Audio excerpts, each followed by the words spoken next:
In the bustling heart of Tokyo, where silver skyscrapers stretch high above the earth and millions of footsteps weave through crowded streets below, there once lived a dog whose story would teach an entire nation about love, sacrifice, and loyalty.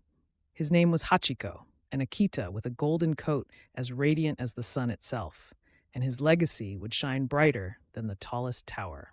Hachiko's journey began far from the hustle of city life in Japan's peaceful countryside. Born in 1923, he was destined not only for companionship, but for something much greater, something almost unimaginable at the time. As a young pup, Hachiko was adopted by Professor Hidesaburo Ueno, a kind-hearted man who taught agricultural science at the University of Tokyo. For the professor, a man who spent much of his life alone, Hachiko was more than a pet. He was a friend, a partner, someone who brought warmth into the quiet corners of his world. Together, they formed a bond that could not be broken.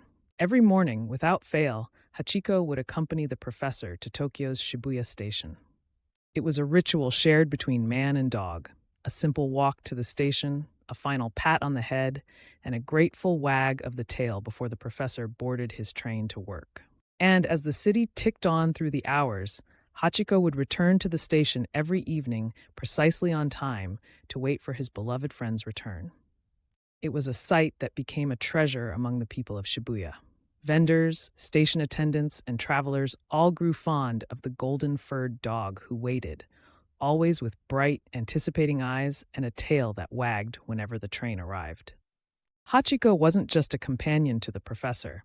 He was a subtle yet profound reminder of love's simplicity, a guardian to the hurried station, and a reflection of devotion amid the chaos of everyday life.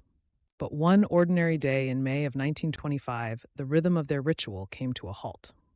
That morning, Professor Ueno patted Hachiko's head one last time before stepping onto his train. And that evening, the professor didn't return. While working at the university, he had suffered a sudden brain hemorrhage.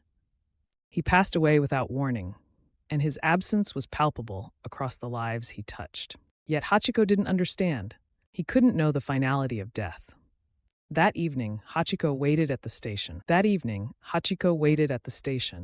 He waited as the train arrived and departed. He scanned the flood of strangers, looking for the single face that mattered, but the professor wasn't there. The next day, Hachiko waited again, and the day after that, and for every evening that followed. Days turned into weeks. Weeks slipped into months. The professor's family moved away, leaving Hachiko behind, but the faithful dog refused to abandon his post. He couldn't know the finality of death,